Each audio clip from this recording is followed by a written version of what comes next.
అసలే కరోనా ఉధృతంగా వ్యాప్తి చెందుతోంది. దానికి తోడు వర్షాలు జతకలిశాయి. ఢిల్లీలో బీభత్సం నడుస్తోంది. అయితే ఇప్పుడు వైద్యాధికారులు చెబుతున్నటువంటి ఒక విషయం ఢిల్లీ ప్రజల్ని మరింత భయభ్రాంతులకు గురిచేస్తోంది. ఇక్కడ ఉండి బ్రతకాలా చావాలా అన్నటువంటి సందిగ్ధంతో ప్రజలు భయానికి గురవుతున్నారు.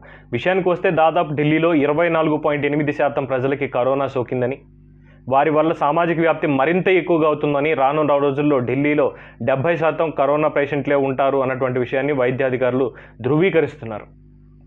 దీనికి సంబంధించి వివరాలు చూస్తే కనుక దాదాపు 23.48% నుంచి 24.8% మధ్యలో ఈ ఫిగర్ అనేది ఉందని, దాదాపుగా ఒక సర్వే నిర్వహణలో జూన్ 27 నుంచి జూలై 10 వరకు జరిగినటువంటి ఈ సర్వేలో ఢిల్లీలోని 11 జిల్లాల్లో 21,387 మందికి నమూనాలు సేకరించి పరీక్షించగా దాదాపు 78% మందికి కరోనా ఉన్నట్టుగా అందులో తేలిందని చెప్పి రిపోర్టులు చెప్తున్నాయన్నారు.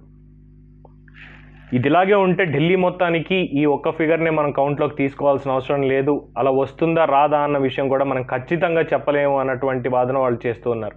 అయితే ప్రస్తుతం ఢిల్లీలో ఏ రకంగా వస్తున్నాయి, ఢిల్లీ టాప్ 2లో ఉంది కరోనా వ్యాప్తిలో. దీనికి సంబంధించి వివరాలు మనకు అక్కడ చదువుతూ ఉన్నాయి. ఏది ఏమైనా ఢిల్లీ వాసులందరూ కూడా జాగ్రత్తగా ఉండాలని చెప్పి కేంద్ర ఆరోగ్య శాఖ అలాగే ఢిల్లీ వైద్యాధికారులు కూడా చెప్తూ ఉన్నారు. ఎక్కడికక్కడ ప్రికాషన్స్ తీసుకోండి, బయటికి వెళ్ళొద్దని చెప్తున్నారు. అసలే ఒక పక్క వర్షాలు కూడా ముంచెత్తుతున్నాయని చెప్తున్నారు. ఇదే కనుక జరిగితే ఢిల్లీ వచ్చే 2 నెలల్లో ఖాళీ అవ్వక తప్పదు అన్నటువంటి హెచ్చరిక